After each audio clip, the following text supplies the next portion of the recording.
That's Mama Pearl's fourth fish, a white bass. Look at that. Maybe it was my third. She's caught 3 of those, and I only caught 1. That's because I gave her the best rod and the best bait. All right, we're going to cover 2 questions have to do with the flood and some challenges to the Bible. We're going to call this maybe the Bible Challenged. So here's the 2 questions. Okay, here's the first question. Richard Stephen Lavelle, sounds French to me. Where did the children go that died in the flood, and why don't we find human skeletons in archaeological digs? I'm a 16 KGV Bible believer. Can't figure this one out. God bless. All right, I'm going to answer that question. First of all, I'm going to lecture you. Become a student. You have this marvelous thing called the computer today. Now, I have a Bible program that costs more than $1,000, and it's about 1/10 of what I can find on Google. I mean, it's amazing. All the great teachers and preachers and writers have contributed, and you can go on there and you can get answers. Now, I know there's going to be some false answers, but that's why you're a student. You're supposed to be able to discern the difference. Read several of them. But educate yourself. Don't be a victim. Don't depend on preachers and me and other people to tell you what you believe. Become a student and figure it out for yourself.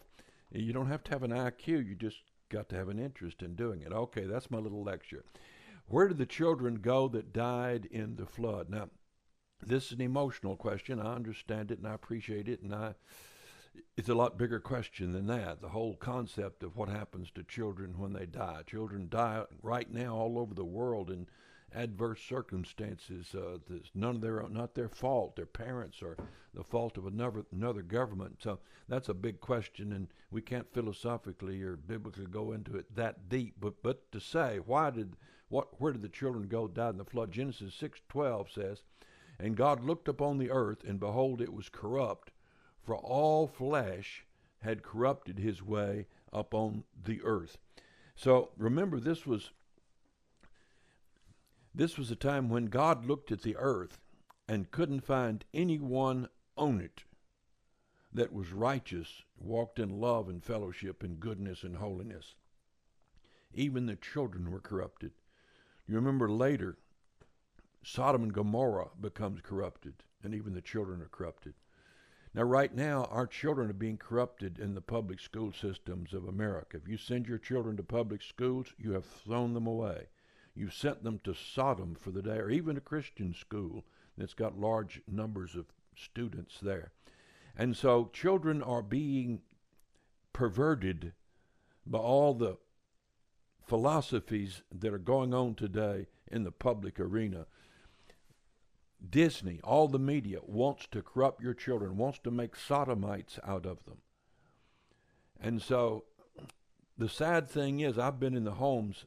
There are children that are 4 years old that are thoroughly corrupted by the sexual, physical, emotional abuse of the parents. And I've watched those children grow up, and very few of them, and corrupted to a certain degree, very few of them, if any, ever come out of it, ever overcome it. And so when God looked down and found not just all flesh had corrupted its way upon the earth, except one man, Noah, and his wife. When God saw that, he determined to wipe out the earth's population, men, women, and children, to start over. That was the moral thing to do, because to allow it to go on would have allowed more souls to be born, more children to be corrupted who would be born. And it would go on endlessly forever, with souls being born to be corrupted, to die and go to hell.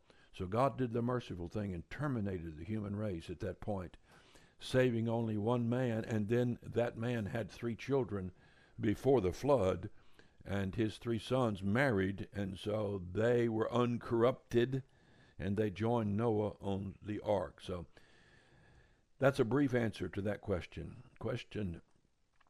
This is the other part of his question. Why don't we find human skeletons in archaeological digs?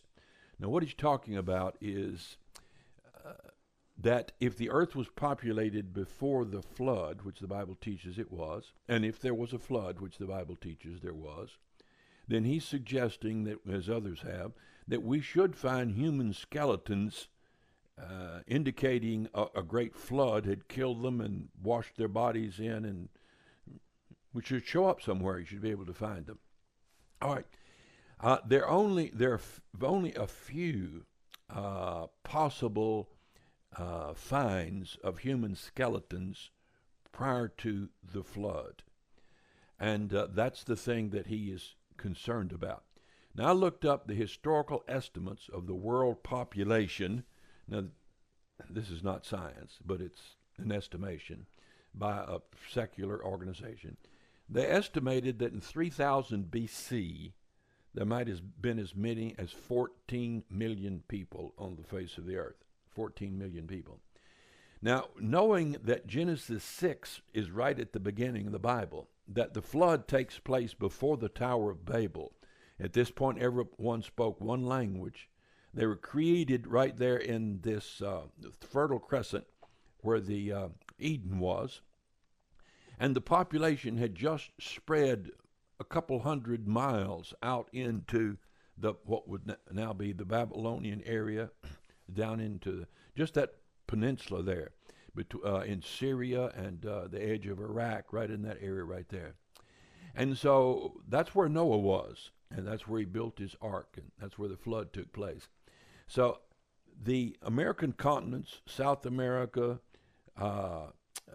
maybe Europe, maybe England, were not yet populated. China, not yet populated. India, not yet populated. And so there were plenty of animals. God had created animals all over the world. They were everywhere, but he only created 2 human beings and placed them in the garden. And so they were just now beginning to expand into great numbers. So you wouldn't expect to find human remains, pre-flood remains, all over the world. If you found them anywhere, it would just be in that location or where the water might have washed them. But I suggest this to you. The flood lasted over a year. Now, if the flood lasted over a year, that means that those bodies that were caught up in the flood there floated on the surface and were eaten by fish, carrion, turtle, different creatures that the birds would still have been alive if they were able to fly in that much rain. And the fish would stay alive during the whole time, and they would have fed on the bodies. And the bodies would have washed. And most of the earth is covered by sea. So many of them would have been out to sea before they sunk. And very few of the bodies would have remained intact during this whole tumultuous time. And so the idea that they would have been washed up into some pile with dirt covering them, like you might have in a river flood somewhere, where a body would wash into a spot, get tangled, and then dirt would cover it over and it'd be preserved. That sort of thing wasn't happening. The fountains of the deep broke up, the Bible said. The water began to rise until it rose above the mountaintops. And so these bodies would not have been jammed into some log jam somewhere, caught up in some housing debris, and be left to be found. Now, what is interesting, I looked it up. Approximately 95% of all fossils are shallow marine organisms, such as corals and shellfish. 95% of all fossils that are found across the earth. And 95% of the remaining 5%, 95 of the 5, are algae, plants, and invertebrates, including insects. Now that's and then the remaining 0.25%, that is 1/4 of 1%, or 1 out of 400, 99% of that number are vertebrate fossil specimens, consist only of one bone. In other words, all of the creatures that we know, the animals that have vertebrae, most of them are not represented in the fossil record. And those that are, the majority of them are represented by one skeletal or even just one bone. So if we were to find humans in the same proportion as other mammals, if they existed on the earth, all over the earth, in the same proportion, we'd expect to find 1 or find a bone of one pre-flood human. So we get the idea that there's just millions of fossils everywhere and that there was large quantities of human beings on the earth, and so we should just find bodies piled up. That's not a scientific assumption at all. That is a wild, wild assumption. It's not fair to place that burden upon the Christians to defend it. Okay, let's go to the next question. Here's the next question. William Palavor Jr., and I probably pronounced that wrong, Bill, so you can correct that. Now, he says, why, if God destroyed all flesh in the days of Noah, are there still giants in the land? This raises a big question, and one I've dealt with before, but I'm not going to be able to go into all the detail now. But what he's saying is, let's read it. Genesis 6:2. Sons of God saw the daughters of men that they were fair. Sons of God. The term sons of God is only used in the Old Testament.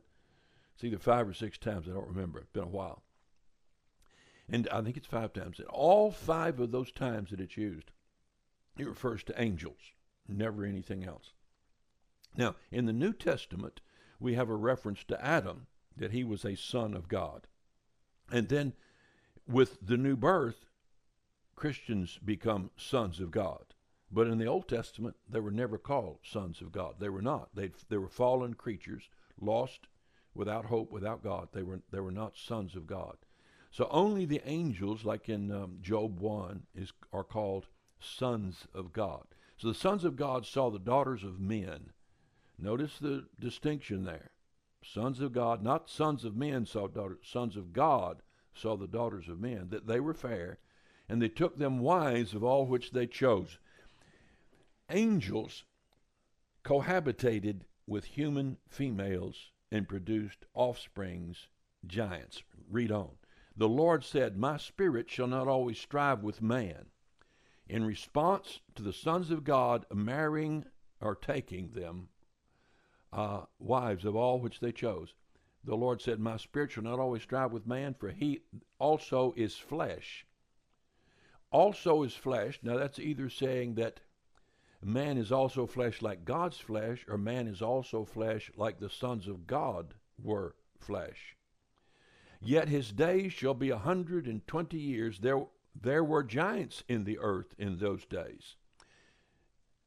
So he's linking the giants and the corrupted flesh to these cohabitation of the sons of God. There were giants in the earth in those days, and also after that, after the flood, when the sons of God came in unto is a sexual term in the Bible, came in unto the daughters of men, and they bare children to them, the same became mighty men, which were men of old, men of renown.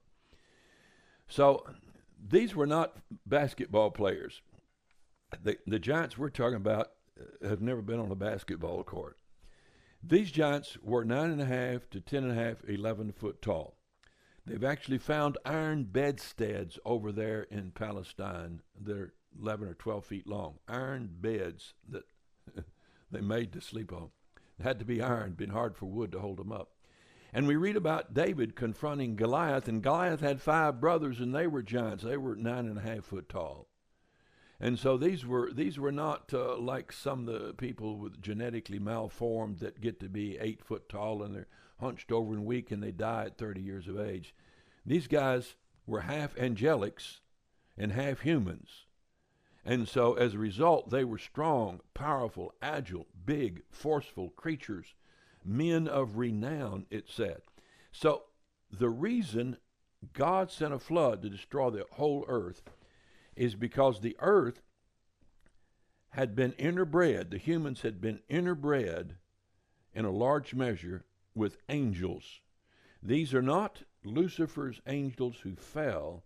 These would have been righteous angels who still had their bodies, because Lucifer and his crowd had lost their bodies. So these would have been righteous angels who still had their bodies, who looked upon, who were sent to minister to humans. And they looked upon these sexy women and said, I want one of those. And you say, why didn't an angel take his own females? Well, there were no female angels. God, you remember how God created Adam whole, complete. He could speak, he talked, he walked, he named the animals. He was part of the garden scene, had no female. Had Adam eaten of the tree of knowledge of good and evil prior to Eve being created, Adam would have been on the earth without a female counterpart. That's what happened with the angels. God created the male angels and would later have created the female angels in the same pattern we see in creation of man. And before he could, Lucifer, the leader, a cherub, led 1/3 of the angels into sin, and they were destroyed on this planet. And the earth became without form and void. Darkness covered the face of the deep. Now, what I'm telling you, I didn't make this up. Christians and Jews have believed this forever. In fact, if you read the book of Enoch, which is not a Bible book, we'll talk about that in a minute. If you read the book of Enoch, it gives you a lot more detail than what I've given you, expressing what the Jews believed in 200 years before Christ and further back. So the Jews have always read that. Now, I got a book one time. I ran into an atheist, and his Bible was a book called Love Is Now, I believe it was, by Erich Fromm. And I'd never heard of Erich Fromm or never read the book, but since it was as important to him as my Bible was to me, I bought the book and read it from beginning to end. It was a smart man, a Jew, an atheist that had some bright things to say. And one of the things he said I found fascinating, he said, you know, he's ridiculing Christians. He said, Christians don't even know what their Bible teaches. They have no idea that their Bible teaches that the angels of God came down, cohabitated with human females, and produced offsprings. This was a Jew, Hebrew reader, an atheist, who knew what Jews had believed for 3,000 years. And he knew what the Bible said. He knew what it said in Hebrew. And he was laughing at Christians for overlooking that one point. Well, I'm not one of those he was laughing at. I read my Bible a long time ago and figured that part out. Okay, here's the book of Jude, a New Testament passage. I know some of you are freaking out. Hey, where's he going? You want the Bible? Here's the Bible. And the angels which kept not their first estate. By the way, Jude is in the New Testament. The angels which kept not their first estate, but left their own habitation. He's talking about these angels that cohabitate with the females, left their own habitation. He hath reserved an everlasting change under darkness, under the judgment of the great day. So that group of angels which left their first estate are not demons running around tempting people today. They're not the devils that are free for us to struggle against. The Bible says we wrestle not against flesh and blood, against principalities, powers, spiritual wickedness. This is a different class. This class is bound up underneath darkness. That's a long ways down. Even as, here's a simile, he's comparing these angels which left their first estate to Sodom and Gomorrah, even as Sodom and Gomorrah. Just like Sodom and Gomorrah did, and the cities round about them in like manner, giving themselves over to fornication. So these angels which kept not their first estate are like Sodom, going after fornication, going after strange flesh. You see, the angels are flesh, but not the same kind of flesh. They're a little different flesh from us humans. And so these angels went after strange flesh, human flesh, and are set for an example, suffering the vengeance of eternal fire. So if you're a Bible believer, you're going to believe this. If not, you're going to have a passage of Scripture that makes absolutely no sense to you, a passage of Scripture that clearly says that angels left their own habitation, their own estate, and went after strange flesh like they did in Sodom and Gomorrah, and gave themselves over to fornication. There it is. So I don't even remember what the question was, but that was the answer.